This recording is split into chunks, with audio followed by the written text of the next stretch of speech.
우리가 이사야 8번째 시간으로 대신하다라는 제목으로 같이 말씀을 나누도록 하겠습니다. 대신하다. 어제 하나님께서 이스라엘을 심판하시는 이유를 그들의 언어와 행위가 하나님을 거역하였기 때문이다라고 말씀하셨습니다. 그들의 언어와 행위가 하나님을 거역하였고, 또한 그들이 하나님을 거역하였기에 하나님을 의지하지 않고 다른 것들을 의지하고 있었습니다. 그래서 하나님께서 그들의 의지하던 모든 것들을, 그 모든 양식과 모든 물을 끊으신다 그러셨어요.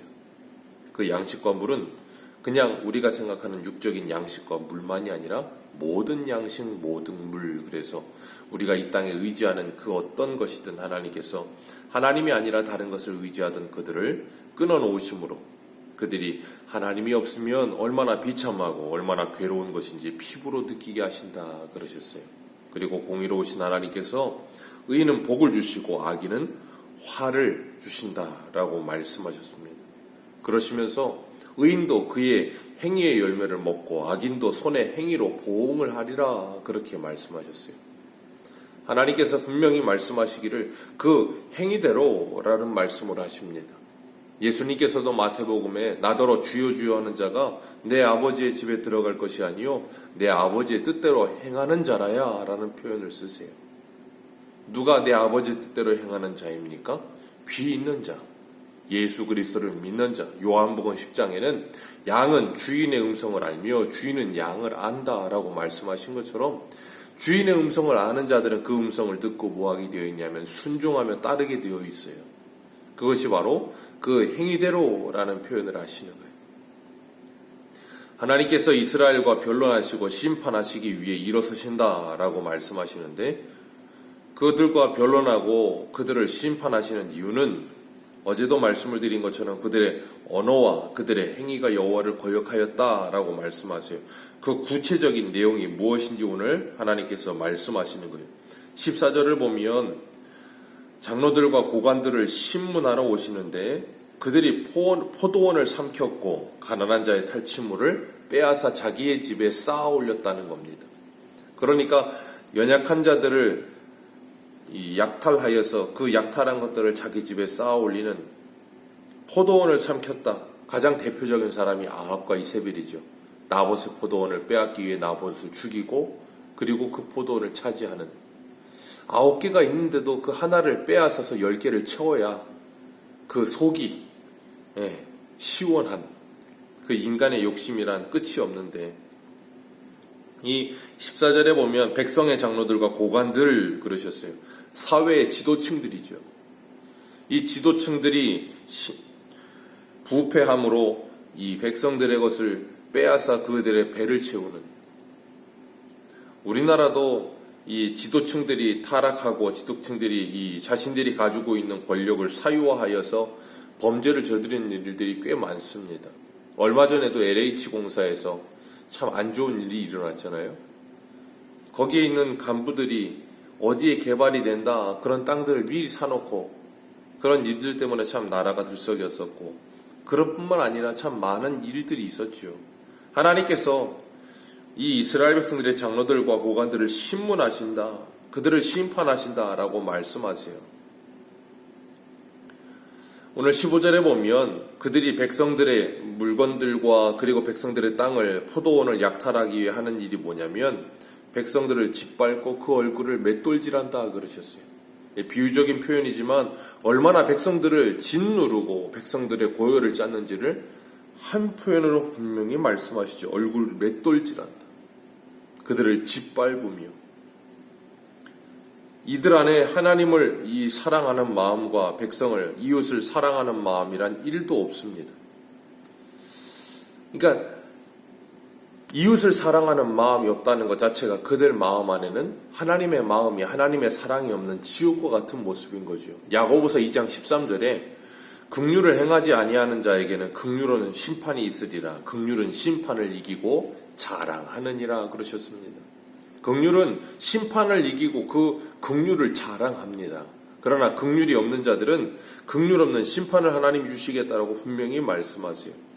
이 땅 가운데서 사랑이 없이 그 마음 가운데 지옥과 같은 삶을 살다가 지옥에 가게 되는 거예요. 얼마나 불쌍합니까? 이 세상은 약육강식이지요. 동물의 왕국과 같습니다. 그러나 하나님의 나라는 약육강식이 아니지요. 우리가 지난주에도 이 하나님의 나라와 하나님의 뜻에 대해서 주일 오전에 같이 말씀을 나누었던 것처럼 하나님의 나라는 힘 있는 자가 뱀이 어린아이를 물지 않는 거라 그랬어요. 사자가 어린 양을 물지 않고 함께 공존하는 나라라 그랬습니다. 배려하고 섬겨주고 우리 나의 것을 내어줄 줄 아는 것이 바로 하나님의 나라라 그랬어요. 약육강식의 나라에서 하나님의 나라로 변화되어지는 것, 그것을 위해서 뭐하라 그러셨어요? 기도하라 그러셨어요. 왜냐하면 우리의 본성은 약육강식이 맞아요. 우리의 본성은 독사굴에 어린아이가 손 놓고 휘저으면 무는 게 우리의 본성에 맞아요. 그래서 우리가 하이델베르크 요리문답을 할 때도 우리가 이웃을 본성적으로 사랑하는 것이 아니라 미워하는 것이 우리의 본성이다 그랬어요. 왜요? 아담과 하와로 이후로 그 모든 후손들은 이 원죄로 인하여 죄의 본성이 그 안에 있기 때문에 그래요. 그러나 하나님께서는 우리가 그런 강팍한 마음으로 살기를 원하지 않으시고 부드러운 마음을 가지고 살기를 원하세요. 그래서 하나님의 말씀의 씨앗을 던지시며 끊임없이 우리가 좋은 바 되도록 우리를 부르시죠. 오늘 16절 말씀에 보면 시온의 딸들이 교만하여 느린 목과 정을 통하는 눈으로 다니며 아기죽거리고 쟁쟁한 소리를 낸다 그러셨어요. 이 쟁쟁한 소리를 낸다라는 표현을 읽으면서 발로 쟁쟁한 소리를 어떻게 낼까 하고 생각을 하다가 예전에 군대에 있을 때 보니까 헌병들이 이게 즉각 보행을 할 때 헌병들이 이게 발을 쫙 내밀어서 걸을 때마다 이 다리에서 착착 소리가 나더라고요. 그게 어떻게 된 건가 봤더니 이 발 끝단에다가 고무링이라는 걸 합니다, 군인들을. 그런데 거기 고무링이 아니라 이 쇠를 넣어가지고 소리가 나게 만드는 거예요. 그래가지고 발을 뻗을 때마다 착착 소리가 나던데 그것처럼 이 발로 쟁쟁한 소리를 낸다는 건 발에다가 무엇인가 장식을 한 거예요. 그리고 움직일 때마다 뭔가 소리가 나게 만들어 놓는 거예요. 그러니까 그렇게 장식을 하고 눈은 다니면서 아기작거리고 그 말은 뭐냐면 끊임없이 무엇인가를 뭐예요? 계속해서 갈망하고 무엇인가 이 다른 누군가를 유혹하려고 하고 느린 목으로 다니고 아프리카에 가면 이 미의 기준이 목이 긴 거래요. 그래서 여기다 링을 굉장히 많이 넣어서 목을 강제로 늘리고 이 입 아랫입술에다가 커다란 동그란 걸 넣어가지고 그게 넓으면 넓을수록 미인이라고 그러고 참 이상한 미의 기준들이 다 있는데 그런 것처럼 목을 들이고 그리고 눈은 정을 통하는 눈을 가지고 있고 아기작거리면서 이 쟁쟁한 소리를 내면서 이리저리 굉장히 자신이 대단한 사람인 것처럼 사람들에게 주변에 알리면서 다니는 거예요. 그래서 이 18절부터 23절까지 보면 그들이 얼마나 멋있게 자신을 치장했는지 그 치장하는 장식품이 21가지 정도가 나와요. 전부 다 사치품입니다. 그 사치품으로 자신을 치장하기 위해서 돈을 얼마나 많이 들였겠어요. 우리나라는 이 명품이라고 하면 굉장히 이제 좋아하는데 명품으로 자기의 온몸을 도배하는 거예요. 그러기 위해서 뭐 합니까? 여기 말씀하시는 것처럼 15절에 백성들을 짓밟으며 얼굴을 맷돌질하며 어떻게든 그들의 것을 빼앗아서 내 집에 채워서 뭐예요? 그것으로 나를 치장하는 거예요. 그렇게 나를 치장하는 그 모습을 오늘 보면 25절 같이 읽습니다. 24절 같이 읽겠습니다. 시작. 그때 썩은 냄새가 향기를 대신하고 노끈이 피를 대신하고 대머리가 숱한 머리털을 대신하고 붉은 벼옷이 하얀 털을 대신하고 수치스러운 흔들이 아름다움을 대신할 것이며 아멘.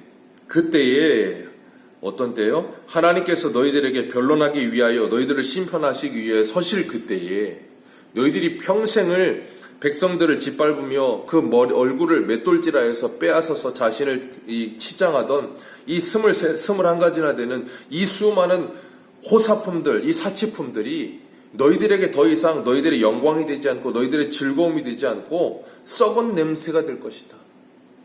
온몸에 가장 유명한 향수를, 비싼 향수를 뿌리고 향기로운 향기를 낸다고 생각했는데 그것이 이번에 썩은 냄새가 될 것이다. 한 머리는 대머리가 될 것이고 화려한 옷을 입었던 모든 것들은 굵은 베옷을 입고 죄를 뒤집어 쓰게 될 것이며 너희들이 아름다움이라고 생각하던 모든 것들은 수치스러운 흔적이 될 것이다. 하나님께서 그렇게 만드시겠다는 거예요. 이들은 이렇게 될 때까지는 뭐 하는가 하면 이 18절에서부터 수많은 장식품들을 달고 사는 것을 그들의 인생의 낙이라고 생각하는 사람들이에요. 그런데 참 재밌는 건 그렇게 이런 것들을 인생의 낙이라고 생각하며 그걸 꾸미는 사람들은 그걸 꾸미고 아무리 꾸며도 만족함이 없어요. 끊임없이 새로운 걸 찾습니다. 끊임없이 새로운 걸 찾아서 자신을 업그레이드하고 치장을 해야만 자신에게 이 만족함이 있고 잠깐의 안락함이 있는 거예요. 그러다 뭔가 새로운 게 또 나오면 어떻게 되냐면 그걸 반드시 가져야 돼요. 그렇지 않으면 만족이 없어요. 자신의 마음에 안정감이 없어요. 늘 갈급하고 늘 공허하고 늘 허전하죠. 뭔가 비어있는 것처럼. 왜 그런가 하면 어떤 것으로 자신을 채워도 채워지질 않으니까. 그래서 세상 사람들이 그렇게 돈을 찾는 거예요. 돈을 찾아서 채워야 되니까. 명품을 사서 채워야 되니까. 그러다가 채우다 보면 뭐예요? 집안에 쓰레기만 가득해지죠. 시간 지나고 나면 다 쓰레기가 되고. 그런 일을 계속해서 반복하는데도 거기서 나올 생각을 하지 못해요. 그러다가 갑자기 인생의 큰 풍파를 만나서 그 모든 것이 다 날아가고 나면 어떻게 돼요? 인생이 이제 허무하다 그러면서 참 헛되구나 그러면서 산에 들어가고 모든 걸 다 버리고 산에 들어간대요. 그러면 만족함이 있나요?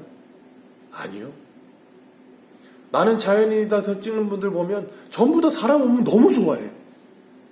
왜? 산에 혼자 있으니까 외롭거든. 그런데 거기 들어가서 나는 만족함이 있겠습니까? 없어요. 어딜 가도 없어요. 왜냐하면 예수 그리스도 안에 있지 않으면 그 마음에 만족이란 없어요. 그 마음에 참된 평안이란 없습니다. 하나님께서 24절에 말씀하시는 이것처럼 이런 갑작스러운 심판이 임하게 될 텐데 그때가 언제예요? 먼 훗날에 남유다가 바벨론에게 멸망할 때. 하나님께서 지금 이사야를 통해 말씀하시고 있는 이렇게 적나라한 하나님의 심판을 그들에게 말씀하시는 이유는 그때가 오기 전에 뭐 하라는 거예요? 이 말씀을 듣고 돌이키라. 하나님은 끊임없이 그들에게 경고하시면서 돌아오라고 지금 말씀하고 계시는 거예요. 그때까지. 그러나 그때까지도 이 말씀을 들으면서 이 말씀을 무시하며 이 말씀을 하찮게 여기는 이들은 결국에는 뭐예요? 이때에 하나님의 심판을 받게 되는 거예요.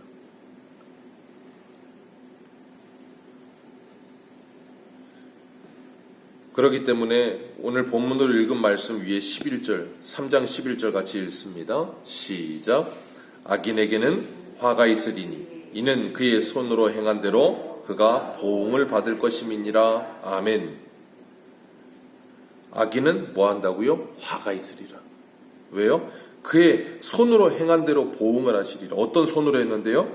포도원을 삼키며 가난한 자를 탈취하며 백성들을 짓밟으며 얼굴 맷돌질하는 일들을 행하잖아요. 그런데 이 경고의 말씀을 듣고 돌이키는 자들은 어떤 자들이에요? 10절 말씀에 의인들, 그들은 뭐 한다고요? 복을 받으리니 그들은 그들의 행위의 열매를 먹을 것임이냐. 어떤 행위의 열매요?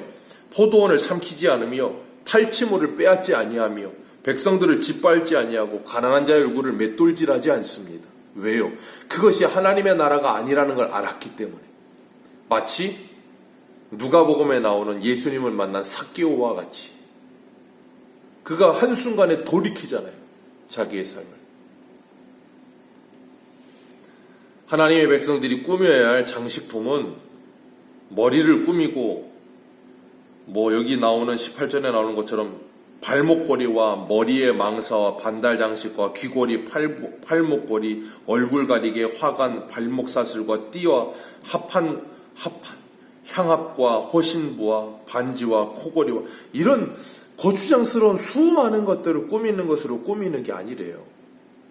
베드로전서 3장 3절에 보면 이렇게 말씀하세요. 너희는 너희의 단장은 머리를 꾸미고 금을 차고 아름다운 옷을 입는 외모로 하지 말고 오직 마음에 숨은 사람을 온유하고 안정한 심령에 썩지 아니할 것으로 하라. 하나님 앞에 이것이 값진 것이니라 그렇게 말씀하세요. 우리의 속사람을 단장하라 그러세요. 그것이 진정한 아름다움이다 라고 말씀하세요. 그 마음이 단장되어야 진정한 아름다움을 가지는 것이다 라고 주님은 말씀하세요. 아무리 외모를 꾸미고 아무리 외형적인 무슨 금은 보화를 갖다 붙여놔도 그 마음이 그 생각이 하나님께서 말씀하셨던 것처럼 이사야 3장 8절에 그 언어와 행위가 그 마음에서부터 나오는 언어와 행위가 하나님을 거역하며 더러우면 그것만큼 이 썩은 내가 나는 게 없다는 거예요. 마가복음 7장 예수님이 그러셨잖아요. 그 마음에서부터 나오는 것이 사람을 더럽게 하는 것이다 라고 말씀하신 것처럼 그 속에 있는 그 속을 청소하지 않고 그 속을 가꾸지 않으면 우리의 언어와 행위는 절대 깨끗해질 수가 없다라고 말씀하시는 거예요. 그렇기 때문에 그리스도인들은 진짜 무엇이 아름다움인지 알고 진짜 무엇이 중요한지를 아는 사람들. 그래서 외형을 꾸미지 않아도 그 내면의 믿음으로 말미암아 하나님의 말씀으로 말미암아 내가 단장되어가는 모습이 진정한 아름다움이라는 걸 깨닫는 사람들은 그것에 뭐예요? 가치를 두겠죠. 그래서 기도하기를 내 안에 하나님의 나라와 뜻이 이루어지기를 간절히 기도하면서 예수님을 따라가겠죠. 왜요? 그것이 진정한 아름다움이라는 걸 아니까. TV에 그 가수인데 운동을 좋아하는 김종국 씨가 나오는데 그 사람을 보면 그 사람이야말로 진정한 운동을 예배하는 사람이구나 하는 걸 깨닫게 돼요. 그 사람은 운동을 위해서 자신의 모든 생활을 라이프 스타일을 다 바꿉니다. 먹는 것부터 행동하는 것까지 전부 다 모든 게 운동에 초점이 맞춰져 있어요. 그리고 그걸 너무 좋아해. 해외에 나갈 때 숙소를 잡아도 헬스 기구가 있는 헬스장 근처에다 숙소를 잡는데요. 왜요? 해외에 나가서 여행을 해도 운동을 해야 된다는 거예요.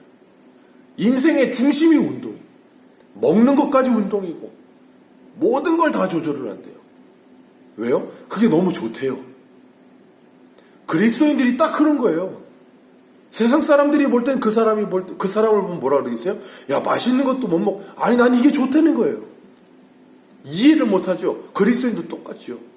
세상 사람들은 18절부터 21절까지 나오는 이 수많은 것들로 자신을 치장하고 꾸며야 아름다움이고 멋스러움이고 그것이 인생의 가치라고 생각하고 낙이라고 생각하는데 그걸 하나도 꾸미지 않아도 인생이 즐겁고 행복하고 기쁘다는 거예요.